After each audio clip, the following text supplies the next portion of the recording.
HPV vaccine એટલે કે ગર્ભાશયના મુખના કેન્સરના અગેન્સ્ટ જે વેક્સિન મૂકવામાં આવે છે એના અગેન્સ્ટ આજકાલ ખૂબ જ મિસઇન્ફોર્મેશન સ્પ્રેડ થયેલી છે.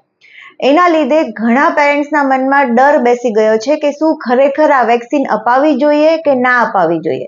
આ ટાઈપની મિસઇન્ફોર્મેશનમાં એવું જણાવવામાં આવે છે કે જો તમે તમારા બાળકને આ વેક્સિન આપશો તો એ ફ્યુચરમાં એને ઇનફર્ટિલિટી મતલબ કે ભવિષ્યમાં એને બાળક જ નહીં થશે, એનું સેક્સ્યુઅલ ડિઝાયર વધી જશે.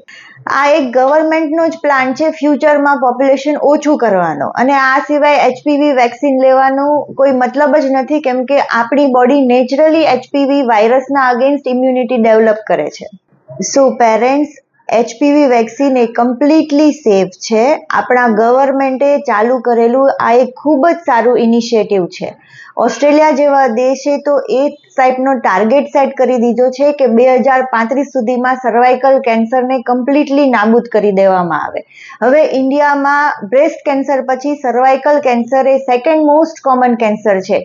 આપણા દેશમાં દર વર્ષે 1.2 લાખથી 1.3 લાખ નવા કેસીસ સર્વાઇકલ કેન્સરના નોંધવામાં આવે છે, જેમાંથી અરાઉન્ડ 70,000 થી 80,000 સુધીના દર્દીઓ એડવાન્સ સ્ટેજના લીધે કેન્સરના લીધે મૃત્યુ પામે છે.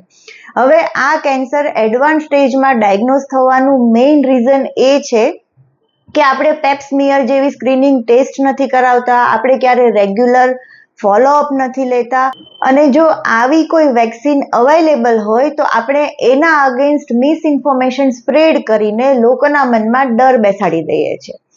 હવે એચપીવી વાયરસના અગેન્સ્ટ જે આપણી બોડી નેચરલી ઇમ્યુનિટી ડેવલપ કરે છે તે એકદમ વીક હોય છે, અને ક્યારેક સેમ વાયરસ સેમ સ્ટ્રેન ફરી પાછું રીઇન્ફેક્શન કરી શકે છે.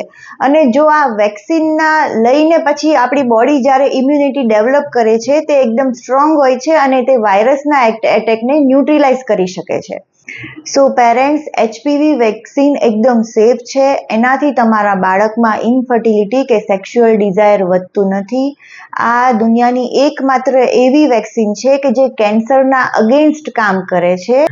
તો આ વિડીયો બને તેટલો તમારા ફ્રેન્ડ્સ અને ફેમિલીને જરૂરથી શેર કરજો.